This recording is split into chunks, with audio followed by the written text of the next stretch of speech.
अगर हम अमेरिका को इंडिया में दूध बेचना अलाउ कर दें तो एसबीआई की एक रिपोर्ट के हिसाब से अमेरिकन कंपनी सिर्फ 32 रुपए पर लीटर में ही दूध बेचने की कैपेबिलिटीज रखती हैं। सारा पॉइंट ये है कि ये कभी समाधान था ही नहीं कि अमेरिका नाराज हुआ तो चाइना में घुस जाओ, चाइना नाराज हुआ तो अमेरिका में घुस जाओ। ट्रंप ने बोला कि इंडिया रशिया से ऑयल खरीद के रशिया को पैसे देकर और ज्यादा मजबूत बना रहा है और इनडायरेक्टली रशिया यूक्रेन वॉर में रशिया को जिताने के लिए फंड कर रहा है। साथ ही इस H1B वीजा के नए रूल की वजह से छोटी छोटी अमेरिकन कंपनीज और स्टार्टअप्स के लिए इंडियन एम्प्लॉइज को अफोर्ड करना अब बहुत ज्यादा मुश्किल हो जाएगा कि दुनिया के एआई रिवॉल्यूशन का हिस्सा अगर हम नहीं बन पाएंगे तो आत्मनिर्भर भारत और विश्व गुरु जैसी बातें सिर्फ और सिर्फ कागज पर रह जाएंगी। जाकर चेक कर लेना, आंसर मैं पहले ही बता देता हूं। ये एक बहुत छोटा सा रीजन है टैरिफ लगाने का, असल रीजन कुछ और ही है।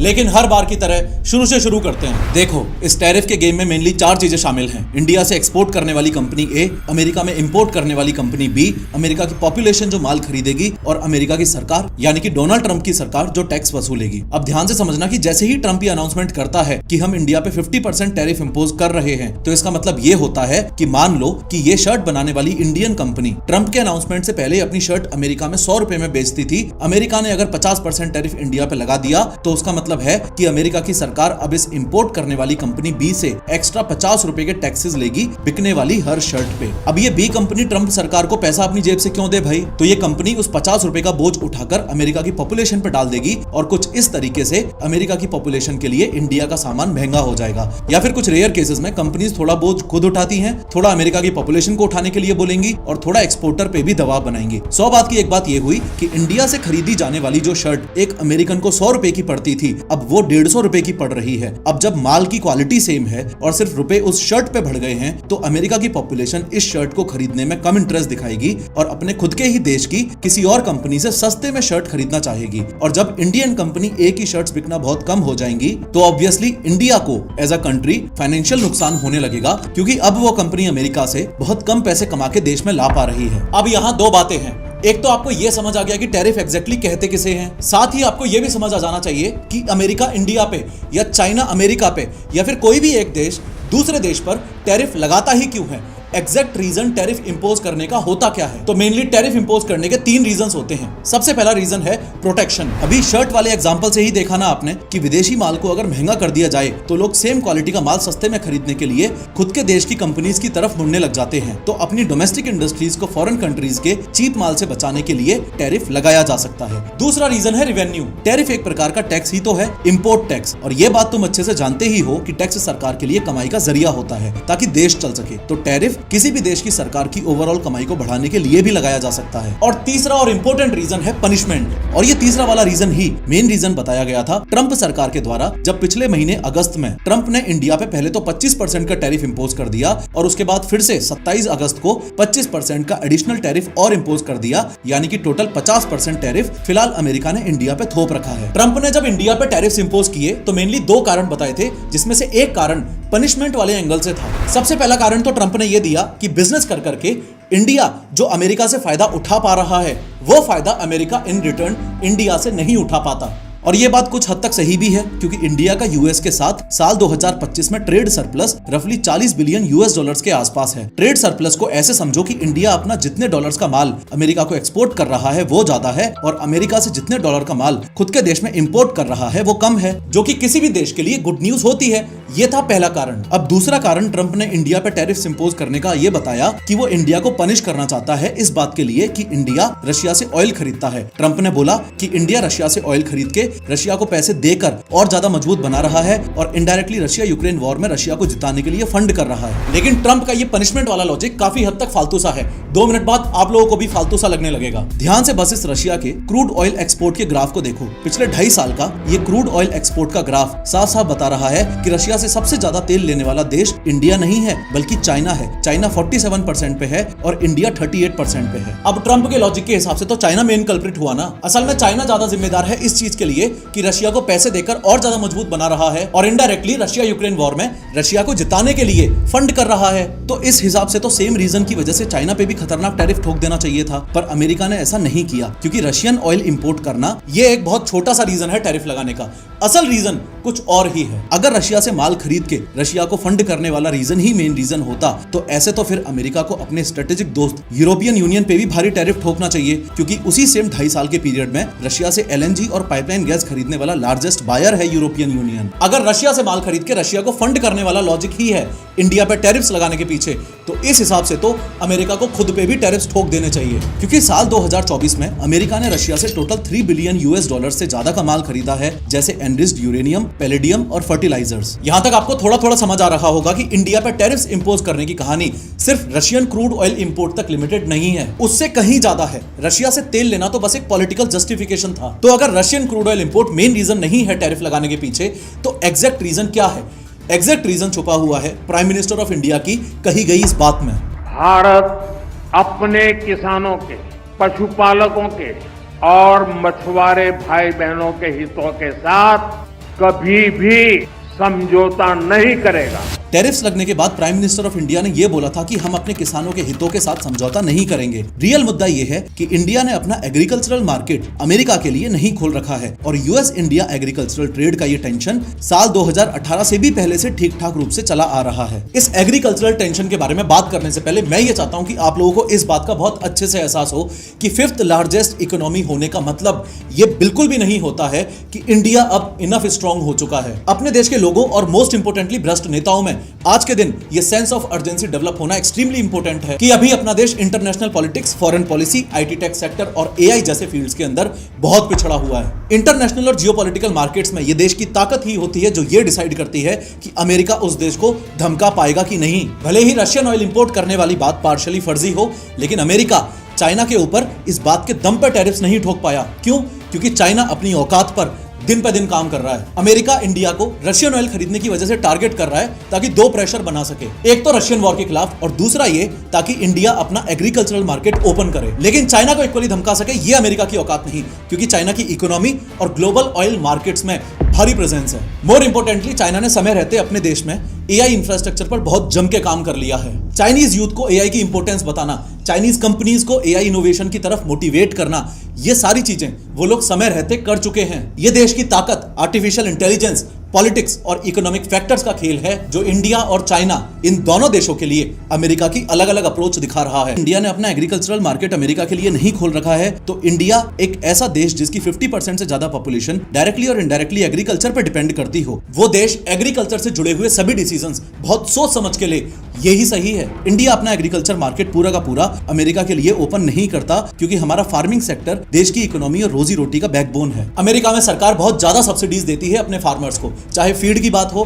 टेक्नोलॉजी की बात हो, इंश्योरेंस की बात हो या प्राइस सपोर्ट की बात हो। उस लेवल की सब्सिडीज इंडिया अपने फार्मर्स को दे, ये अभी इंडिया के लिए पॉसिबल नहीं है। कभी जब नेताओं और कॉन्ट्रैक्टर्स की जेबें भर जाएंगी तब भले ही सरकार किसानों के बारे में सोचे, लेकिन फिलहाल तो पॉसिबल नहीं है। इसका मतलब ये हुआ कि अमेरिका के खेतों में वही सेम आउटपुट तैयार किया जा सकता है काफी कम प्राइस पर इंडिया के छोटे फार्मर्स का मार्जिन बहुत कम होता है। ये अभी उस लेवल पर नहीं है जिस लेवल पर अमेरिका के किसान हैं। तो अगर US farm products freely India में आ गए तो अपने देश में वो बहुत ज्यादा सस्ते में बिक पाएंगे और लोकल किसानों से आम जनता एग्रीकल्चरल और डेयरी प्रोडक्ट्स खरीदना बंद कर देगी। फॉर एग्जांपल, अगर हम अमेरिका को इंडिया में दूध बेचना अलाउ कर दें तो एसबीआई की एक रिपोर्ट के हिसाब से अमेरिकन कंपनी सिर्फ 32 रुपए पर लीटर में ही दूध बेचने की कैपेबिलिटीज रखती हैं। और अगर ऐसा होता है तो इंडिया के पशुपालकों का फ्यूचर खतरे में आ जाएगा, क्योंकि वो 52 से 55 रुपए पर लीटर से नीचे नहीं दे पा रहे। ये एक रीजन है जिसकी वजह से इंडिया अपना एग्रीकल्चरल मार्केट अमेरिकन कंपनीज के लिए ओपन नहीं कर रहा है। दूसरा रीजन है जेनेटिकली मॉडिफाइड क्रॉप्स, यानी कि जीएम क्रॉप्स। अमेरिका में बनने वाली क्रॉप्स जेनेटिकली मॉडिफाइड क्रॉप्स होती हैं और इंडिया में ये क्रॉप्स बैन है। देखो, सिंपल शब्दों में समझो, जीएम या जेनेटिकली मॉडिफाइड क्रॉप्स का मतलब है ऐसे बीज जिनके जीन्स को लैब में मॉडिफाई करके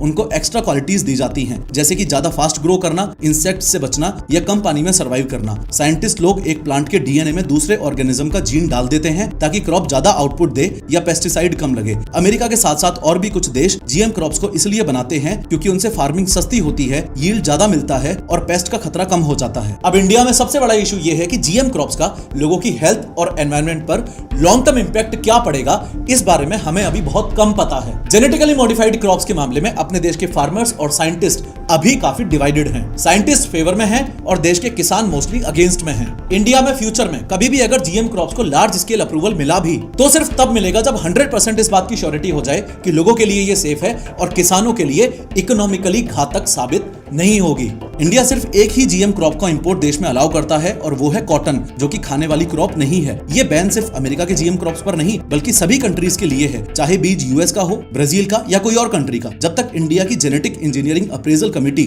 GEAC प्रॉपर टेस्टिंग करके ग्रीन सिग्नल नहीं देती, तब तक कमर्शियल खेती अलाउड नहीं है। मतलब सिंपल लैंग्वेज में इंडिया के खेतों में जीएम क्रॉप्स सिर्फ तब उग सकती हैं जब इंडिया उसको 100% अप्रूवल दे, चाहे वो अमेरिका बनाए या जापान। लेकिन इसके बाद भी मोस्ट इंपोर्टेंट सवाल यहाँ पे ये रह जाता है कि अगर मान लो सरकार ने अप्रूवल दे भी दिया तो ऐसा जरूरी थोड़ी है कि जनता रिजेक्ट नहीं कर सकती। अप्रूवल होने के बाद भी अगर जीएम क्रॉप को इंडियन पॉपुलेशन ने रिजेक्ट कर दिया तो? अभी हाल ही में हुई SCO मीट में रशिया, चाइना और इंडिया के प्राइम मिनिस्टर और प्रेसिडेंट्स के मिलने के बाद ट्रंप ने इंडिया की तरफ काफी नरमाई दिखाई है, जैसे पीएम मोदी के बर्थडे पर उनको विश करना, इंडिया और अमेरिका के बीच टैरिफ्स की बातचीत चालू रखने की पहल करना, एक्सेट्रा एक्सेट्रा। लेकिन इस सब का कनेक्शन अचानक से इंडिया में हाल ही में इंप्लीमेंट हुए E20 फ्यूल की तरफ जाता हुआ दिख रहा है। United States secretary of commerce Howard Lutnick ने हाल ही में यह बयान दिया है कि इंडिया हमसे कॉर्न क्यों नहीं खरीदता। उसने ये सारी बातें तो बोली ही कि इंडिया का ट्रेड एक तरफा है, इंडिया की ट्रेड पॉलिसी खराब है, वो बस अपना अपना फायदा देखते हैं एक्सेट्रा। लेकिन एग्रीकल्चरल मार्केट इंडिया ने जो ओपन नहीं कर रखा, उसमें ल्यूटनिक ने किसी और क्रॉप को नहीं बल्कि कॉर्न को ही स्पेसिफिकली टारगेट किया है। इसके दो मेन रीजंस हैं। एक कारण तो यह है कि चाइना जो अमेरिका से कॉर्न खरीदता था, उसने अब अमेरिका से कॉर्न खरीदना काफी कम कर दिया है और अमेरिका अपने कॉर्न के लिए अब नया मार्केट ढूंढ रहा है। इसके अलावा दूसरा बड़ा कारण जो आगे जाके शायद सच निकले,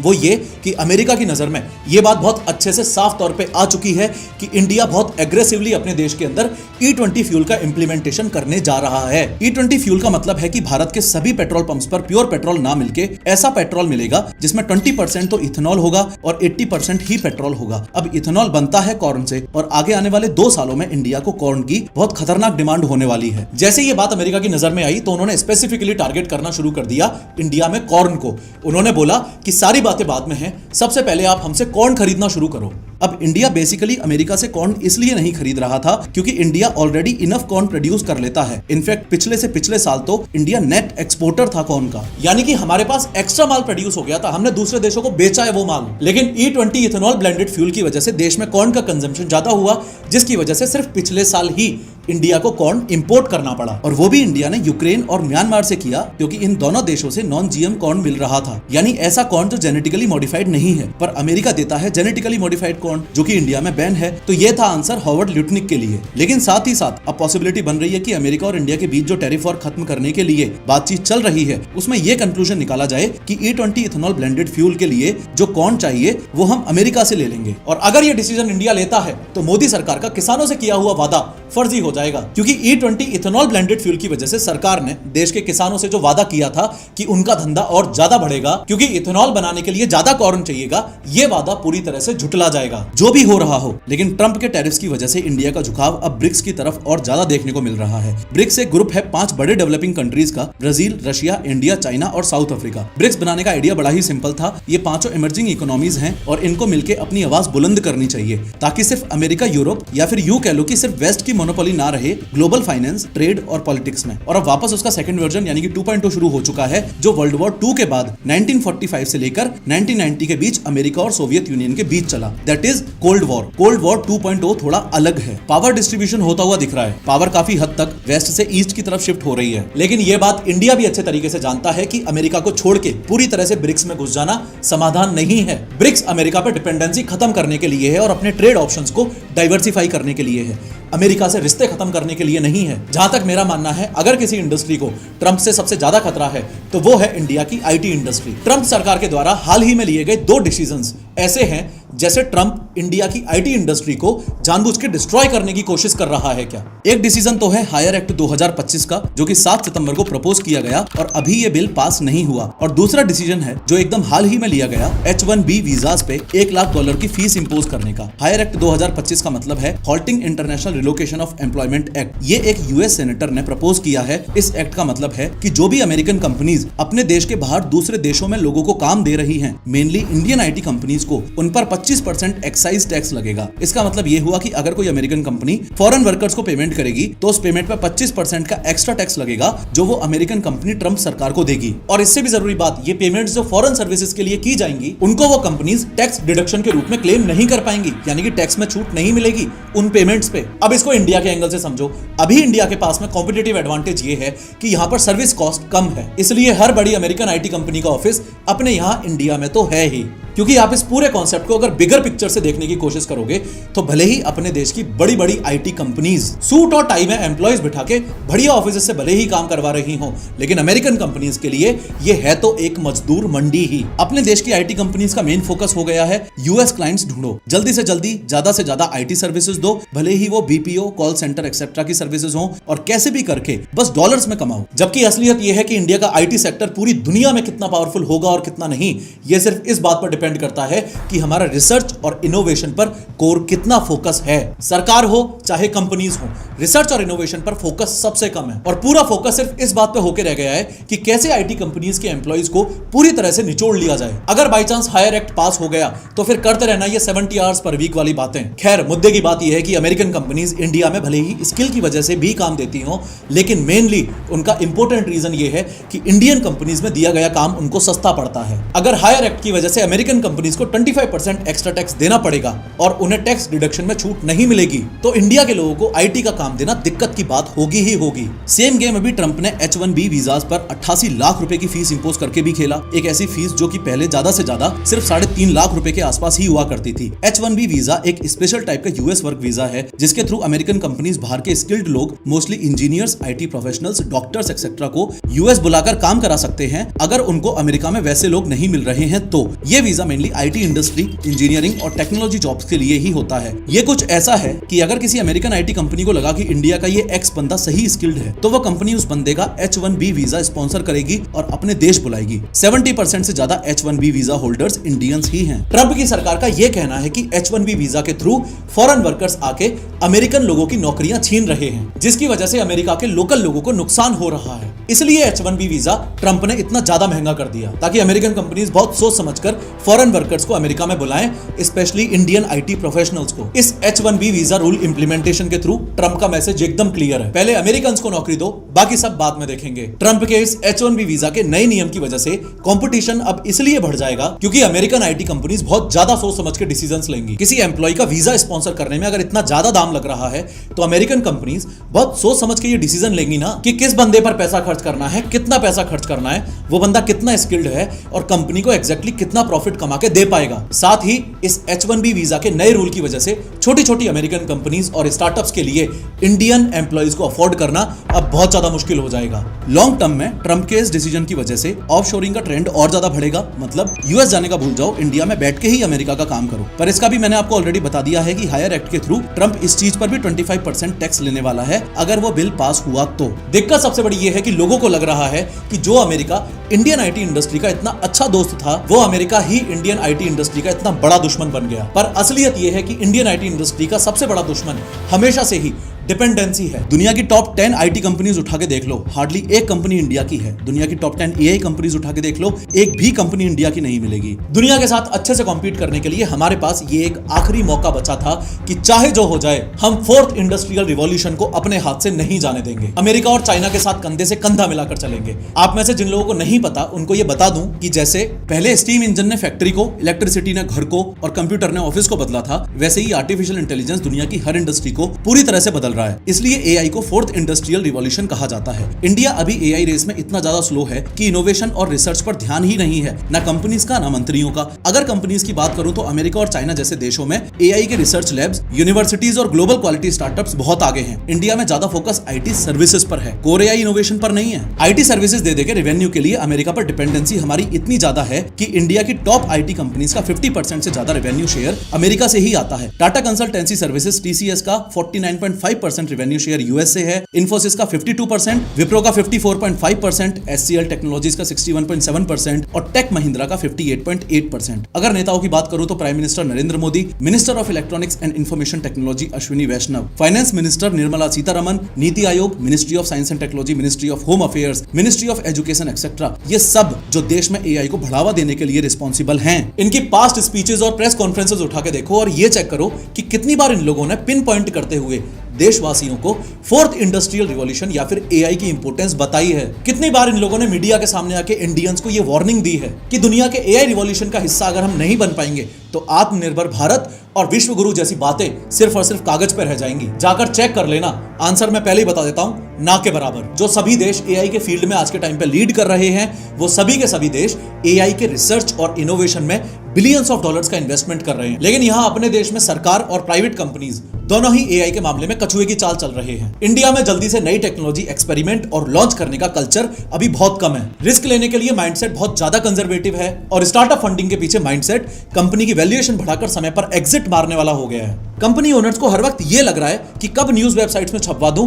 कि अब मेरी कंपनी यूनिकॉर्न हो गई है या फिर उसकी वैल्यूएशन $1 मिलियन में हो गई है। जियोपॉलिटिक्स में ना ही तो परमानेंट दुश्मन होता है और ना ही परमानेंट दोस्त। अगर कुछ परमानेंट होता है तो वो होता है बस फायदा।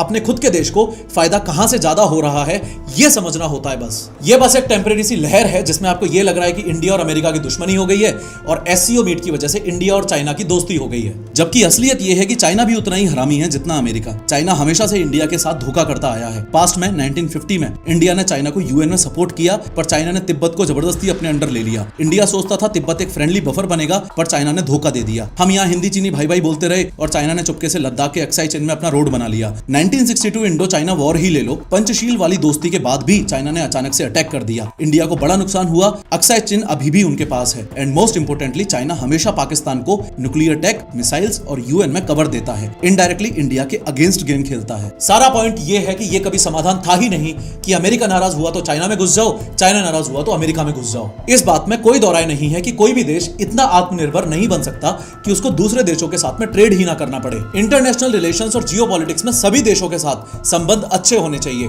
पर हाँ ये बात भी सच है कि कोई भी देश इतना आत्मनिर्भर जरूर बन सकता है कि अमेरिका आपके खिलाफ ऐसे कदम ना उठा पाए जैसे ट्रंप इंडिया के खिलाफ उठा रहा है। अगर इसका कोई ठोस समाधान है तो वो सिर्फ ये कि इंडिया को आत्मनिर्भर बनना पड़ेगा। मैं उस वाले आत्मनिर्भर भारत की बात नहीं कर रहा जो तुम्हें मीडिया में सुनने को मिलता है, क्योंकि उस पर तो अभी बहुत काम करने की जरूरत है, बल्कि मैं उस दमदार वाले आत्मनिर्भर भारत की बात कर रहा हूं जिसके बाद अमेरिका फ्यूचर में इंडिया के खिलाफ कोई भी डिसीजन लेने से पहले 100 बार सोचेगा। देश की हर आईआईटी में कंप्यूटर साइंस लेने वाला टॉप टैलेंट बस अमेरिका जाकर काम करना चाहता है, क्योंकि अमेरिका में अपॉर्चुनिटी और पैसा ही इतना ज्यादा है। समय के साथ हमें अपने देश में वो सेम अपॉर्चुनिटीज और पैसा इन टैलेंट्स को देना पड़ेगा, तब जाके ब्रेन ड्रेन पर टॉन्ट मारते हुए ये जो कहावत बोली जाती है ना कि पढ़ेगा इंडिया तभी तो बढ़ेगा अमेरिका, इस कहावत पर रोक लग पाएगी। देश को एग्रीकल्चर 2.0 की सख्त जरूरत है। किसान को सिर्फ अन्नदाता की तरह देखना बंद करना पड़ेगा और उन्हें टेक और डेटा का किंग बनाना पड़ेगा। जब मेड इन इंडिया से आगे बढ़कर इन्वेंटेड इन इंडिया का टैग लगेगा तब दुनिया हमारे ब्लूप्रिंट्स को कॉपी करना शुरू करेगी। देश को एजुकेटेड और स्किल्ड यूथ की जरूरत है। सिस्टम पूरा इस तरीके से डिजाइन करना पड़ेगा कि हर बंदे के हाथ में स्किल हो,